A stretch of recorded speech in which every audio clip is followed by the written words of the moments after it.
Hello बच्चों, स्वागत है आप सभी का फिर से आपके अपने YouTube channel Madhubani study centre पे, जहाँ पे आप लोगों को कल वीडियो में बताया गया था कि आप लोगों के लिए एमटीएस की तैयारी के लिए एक प्रॉपर बैच लाया जा रहा है। ठीक है, और उसी अकॉर्डिंग आपके लिए बैच ले भी आया गया। बैच के बारे में सारे डिटेल आपको कल ही बता दिया गया था। तो आज का जो आपका क्लास है वो है क्लास नंबर 2। ठीक है, क्लास नंबर 2 है और आज हम लोग पढ़ेंगे फंडामेंटल ऑफ इंग्लिश। ठीक है, फंडामेंटल ऑफ इंग्लिश पढ़ना है तो ठीक है, चलिए देखिए। अब अगर इंग्लिश की बात करें तो सबसे पहले हम लोग बचपन में क्या पढ़े थे, बेसिक से एडवांस क्लास है तो आप लोगों को बेसिक से बताया जाएगा। तो बचपन में हम लोग पढ़े थे सर, साउंड पढ़ते थे पहले। तो हम लोग साउंड से नहीं, हम लोग लेटर से स्टार्ट करेंगे। ठीक है, तो लेटर सबसे पहले आप देख लीजिए। लेटर लेटर इंग्लिश में क्या होता है, लेटर। अब अगर पूछे लेटर होता क्या है तो कुछ बच्चे बोलेंगे सर एबीसीडी। ठीक है, एबीसीडी। लेटर का मतलब क्या हुआ, एबीसीडी। नॉर्मली जो अल्फाबेट में आप 26 लेटर पढ़ते हो वही 26 ए टू जेड तक। ए टू जेड तक जो भी होते हैं वो सारे क्या होंगे, ए टू जेड तक जो 26 बताए गए हैं उसे ही हम लोग कहते हैं लेटर। ठीक है, और लेटर को आप दूसरा नाम ये भी दे सकते हैं कि ये स्मॉलेस्ट यूनिट है।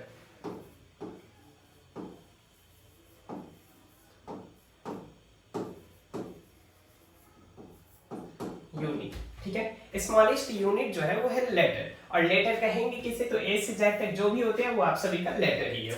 ठीक है, और लेटर के जो ये ए से जेड तक ये ग्रुप है, इसे आप डायरेक्ट लेटर नहीं कहिएगा, इसे आप कहिएगा अल्फाबेट। मतलब ए से जेड तक जो ग्रुप बनते हैं उसे हम लोग अल्फाबेट कहेंगे। ठीक है, अब देखिए लेटर से आगे बढ़ते हैं। तो लेटर से आगे हम लोगों को क्या मिलेगा, तो लेटर के जो ग्रुप होते हैं उसे हम लोग कहेंगे वर्ड। क्या कहेंगे लेटर के ग्रुप को, लेटर के ग्रुप को हम लोग कहेंगे वर्ड। अब सर वर्ड क्या होता है, तो बताइए कि लेटर का जो ग्रुप होगा वही कहलाएगा ग्रुप ऑफ लेटर। लेटर्स का जो ग्रुप होगा उसे हम लोग क्या कहेंगे, तो लेटर्स के जो ग्रुप होंगे उसे हम लोग कहेंगे वर्ड। अब क्या लेटर्स का कोई भी ग्रुप, चलिए एग्जांपल देकर देखते हैं। तो एग्जांपल के लिए अगर लिख दिया जाए सर ये लेटर का ग्रुप है, क्या इसे हम वर्ड कहेंगे, तो सर इसे हम वर्ड नहीं कहेंगे। फिर अगर दे दिया जाए ये भी लेटर हो गए, 1 2 3 4 5 लेटर हो गए, और इसका ग्रुप, तो क्या इसे हम वर्ड कहेंगे, तो हाँ इसे वर्ड कहेंगे। तो यहां से क्या मिल रहा है कि अगर हमारे पास कुछ लेटर का ग्रुप है बट अगर उसके पास कुछ मीनिंग नहीं है तो मीनिंग नहीं होने पर उसे हम वर्ड नहीं कहेंगे। ठीक है, मतलब सीधा सा है, ये जो ग्रुप ऑफ लेटर होगा वो आपका मीनिंगफुल होगा। क्या होगा,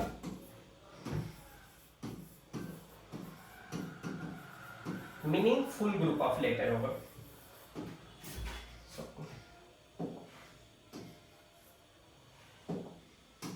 क्या होगा, ये जो वर्ड होगा वो आप लोग का meaningful group of word letter होगा, उसे ही हम लोग वर्ड कहेंगे।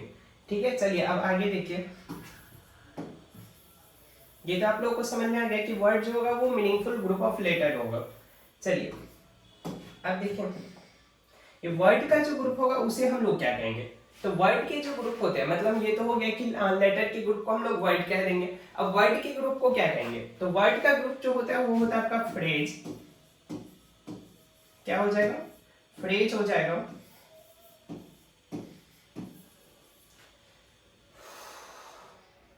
क्लाउज हो जाएगा। क्या क्या हो जाएगा, फ्रेज हो जाएगा, क्लाउज हो गया, और थर्ड आप लिख लीजिएगा सेंटेंस। ये जो लेटर वर्ड वर्ड के ग्रुप को हम लोग फ्रेज कहेंगे, दूसरी ओर हम लोग क्लाउज कहेंगे, और तीसरी ओर हम लोग सेंटेंस कहेंगे। मतलब सीधा सा है कि ये जो ग्रुप ऑफ वर्ड होंगे, फ्रेज भी हो सकते हैं, क्लाउज भी हो सकते हैं, सेंटेंस भी हो सकते हैं। तीनों क्या होंगे, तो group of word, group of words. Group of words को क्या कहेंगे, फ्रेज भी होगा, क्लाउज भी होगा, सेंटेंस भी होगा। अब बोलिएगा कि सर फ्रेज, क्लाउज, सेंटेंस ये तीनों अलग अलग नाम क्यों दिए जब तीनों का मतलब सेम ही है, ग्रुप ऑफ वर्ड्स ही है। तो ये आप लोगों को आगे बताया जाएगा जब आप लोग आगे बढ़ जाएंगे। अभी बेसिक है तो आप इतना ही समझ लीजिए कि ये वर्ड्स के ग्रुप से ही फ्रेज बनेंगे, क्लाउज बनेंगे, सेंटेंस बनेंगे। ठीक है, चलिए नेक्स्ट देखिए। अब अगर आप लोग देखें तो अभी मैंने बताया सेंटेंस। ठीक है, सेंटेंस के बारे में आप लोग हमेशा से क्या पढ़ते हैं, सेंटेंस के बारे में यही पढ़ते हो कि सर इसमें एक सब्जेक्ट होगा, उसके बाद फिर वर्ब होगा यहाँ पे, सब्जेक्ट के बाद वर्ब होगा और वर्ब के बाद जो होगा वो होगा ऑब्जेक्ट।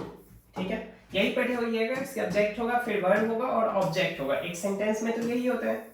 ठीक है, तब पहले पता कर लीजिए सब्जेक्ट क्या होता है, वर्ब क्या होता है, ऑब्जेक्ट क्या होता है। तो वर्ब जो होता है वो बेसिकली आपका एक्शन होता है। कोई भी जो एक्शन होता है उसे हम लोग वर्ब कहेंगे। अब एक्शन क्या क्या हो सकता है, तो एक्शन में आप लोग समझ सकते हैं गो, रन, ठीक है, ये सब जो होता है आप लोगों का वर्ब कहलाएगा।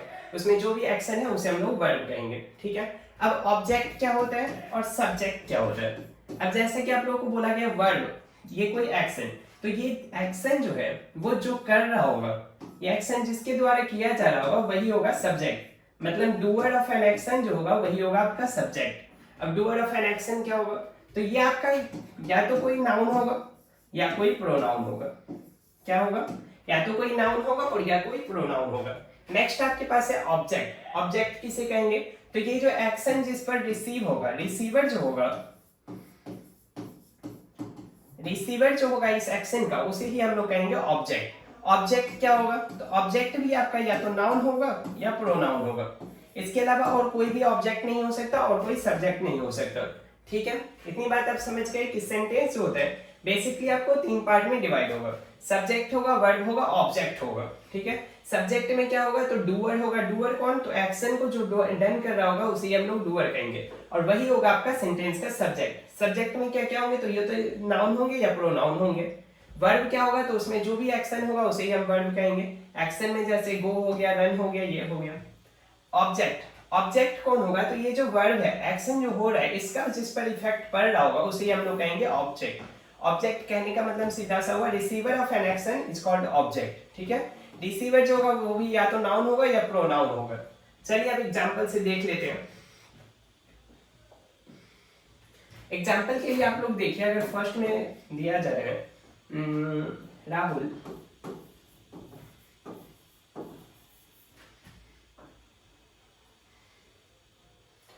क्या दे रहे एग्जांपल के लिए,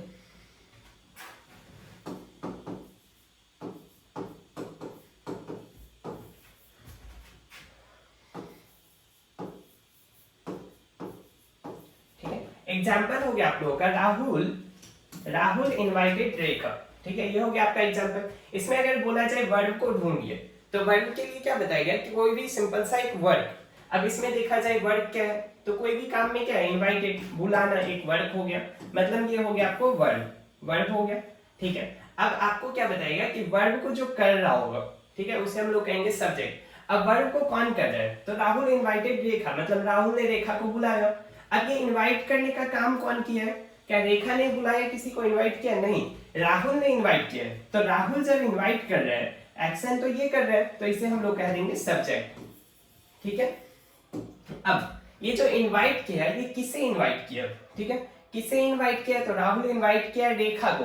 तो रेखा पर ये काम हो रहा है, इनवाइट करने का काम किसके ऊपर हो रहा है, रेखा के ऊपर। तो रेखा जो हो गया, ये हो गया आपका ऑब्जेक्ट। ठीक है, अब साथ ही साथ क्या बताया थी कि ये जो सब्जेक्ट होगा ये तो कोई नाउन होगा या कोई प्रोनाउन होगा। तो यहाँ पर मैच हो गया कि हाँ ये एक नाउन है।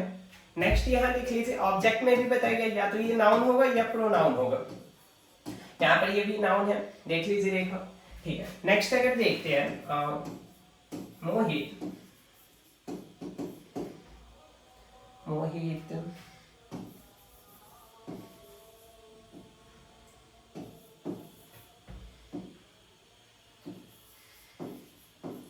मोहित अब्यूज्ड राम। मोहित जो है राम को गाली दिया। ठीक है, अब मोहित राम को गाली दिया, तो इसमें सबसे पहले काम क्या हुआ है, एक्शन क्या हुआ है, तो एक्शन में पता चल रहा है मोहित अब्यूज्ड राम, अब्यूज्ड गाली दिया है राम को। तो ये हो गया आप लोगों का वर्ब, जो भी एक्शन हो रहा है वही हो गया वर्ब। अब वर्ब को कौन कर रहा है, तो गाली कौन दिया है, मोहित दिया है, मतलब यही काम कर रहा है। ये गाली देने का जो एक्शन हो रहा है वो कौन कर रहा है, तो मोहित कर रहा है। तो ये हो गया आप लोगों का सब्जेक्ट।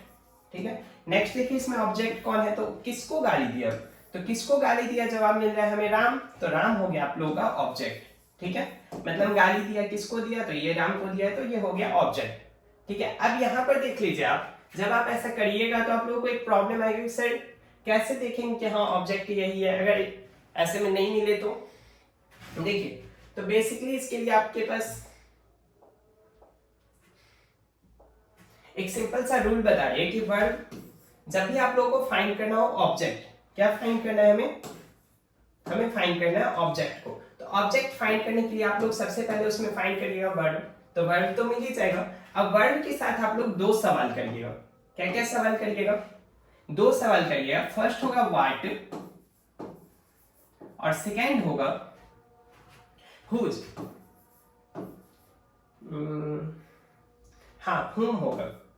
ठीक है, सेकेंड जो आपका सवाल होगा वो होगा हुम। वर्ब से क्या क्या सवाल करिएगा? तो वर्ब से आप बेसिकली दो सवाल करिएगा। एक तो हो गया आप लोगों का व्हाट, ये फर्स्ट सवाल, और सेकेंड सवाल रहेगा हुम। ठीक है, व्हाट का सवाल जब करिएगा तो उसमें आप लोगों को एक आंसर मिलेगा, और वो आंसर जो होगा वो हमेशा आप लोगों को नॉन लिविंग मिलेगा। मतलब आंसर में जो भी मिलेगा वो नॉन लिविंग होगा। और हुम का जब सवाल करिएगा तो हुम सवाल करने का आपको हमेशा एक लिविंग का एक आंसर मिलेगा। ठीक, चलिए अब देखते हैं एग्जांपल से। तो एग्जांपल से देखिए आप लोग, पहले यहाँ फिर से एक बार ध्यान दीजिए। वर्ब से आप पूछिएगा कि व्हाट, तो व्हाट का जवाब जो भी मिलेगा उसमें आप लगा दीजिए उस होगा नॉन लिविंग थिंग, और वही होगा आप लोगों का ऑब्जेक्ट। फिर हुम से अगर जवाब मिल रहा है तो वो लिविंग होगा और वो आपका होगा ऑब्जेक्ट। चलिए अब आप लोग एग्जांपल से देखिए। तो फर्स्ट आपके पास सेंटेंस है, Rekha broke this chair. Rekha broke this chair, तो सबसे पहले आपको क्या बताएगा? ऑब्जेक्ट फाइंड करना है। तो चलिए अब हम लोग तीनों फाइंड करेंगे, सब्जेक्ट भी फाइंड करेंगे, ऑब्जेक्ट भी फाइंड करेंगे और वर्ब भी फाइंड करेंगे। तो सबसे पहले आप लोग हमेशा फाइंड करिएगा वर्ब को। तो वर्ब इसमें कौन सा होगा? रेखा ब्रॉक दिस चेयर, रेखा ने इस चेयर को तोड़ा। अब रेखा ने इस चेयर को तोड़ा तो काम क्या हुआ है? अगर देखा जाए कि एक्शन क्या हुआ है, तो एक्शन में क्या जवाब दिया है? तोड़ने का काम हुआ है। तो ब्रॉक जो हो गया वो हो गया आप लोगों का वर्ब। ठीक है, अब आप लोग ये नहीं पूछने लगे कि सर ब्रॉक के बजाय हैज ब्रॉक क्यों नहीं किया, हैज ब्रॉकिंग क्यों नहीं किया, वो सब आप लोगों को आगे पढ़ाया जाएगा। ठीक है, देखिए तो इसमें तो मिल गया कि हाँ ये एक वर्ब है। अब आप लोगों को क्या बताएगा? जब भी आप लोगों को सब्जेक्ट ऑब्जेक्ट फाइंड करना हो तो ऑब्जेक्ट के लिए क्या बताएगा कि आप लोग वर्ब के साथ सवाल करिए, हुज या हुम। ठीक है, सॉरी, व्हाट या हुम। तो व्हाट या हुम, तो यहाँ पर अगर देखते हैं ब्रॉक, तो ब्रॉक के साथ अगर सवाल करते हैं व्हाट ब्रॉक, तो व्हाट ब्रॉक पे क्या जवाब आएगा? अगर हम सवाल करते हैं व्हाट ब्रॉक, तो व्हाट ब्रॉक पे क्या आएगा जवाब? This chair. क्या ब्लॉक किया है? तो दिस चेयर को ब्लॉक किया है। तो दिस चेयर जो हो गया वो हो गया आप लोगों का ऑब्जेक्ट। ठीक है, सेकेंड वाले में देख लीजिए, मोहित डेकोरेटेड माय हाउस। अब यहाँ पे काम क्या हुआ है? तो डेकोरेट हुआ है। क्या हुआ है? डेकोरेशन का काम हुआ है। तो डेकोरेशन यहाँ पे डेकोरेटेड जो हो गया वर्ब हो गया। अब सवाल क्या था? व्हाट या हुम। तो व्हाट से अगर सवाल करते हैं तो क्या जवाब आएगा? What decorated. तो व्हाट डेकोरेटेड, तो बोलेगा माय हाउस को डेकोरेट किया, मतलब मेरे हाउस को डेकोरेट किया। तो माय हाउस जो हो गया वो हो गया आप लोगों का ऑब्जेक्ट। ठीक है, अब यहीं पर आप लोग ये भी ध्यान रख लीजिए, अगर सब्जेक्ट भी आप लोगों को फाइंड करना हो, नोट कर लीजिएगा आप लोग यहाँ पे, अगर आप लोगों को सब्जेक्ट फाइंड करना हो, ठीक है, ये भी आप लोग को ऐसे बताएंगे कल। तो सब्जेक्ट में भी आप लोग वर्ब के साथ, सब्जेक्ट के लिए भी आप लोग वर्ब के साथ सवाल करिएगा हु।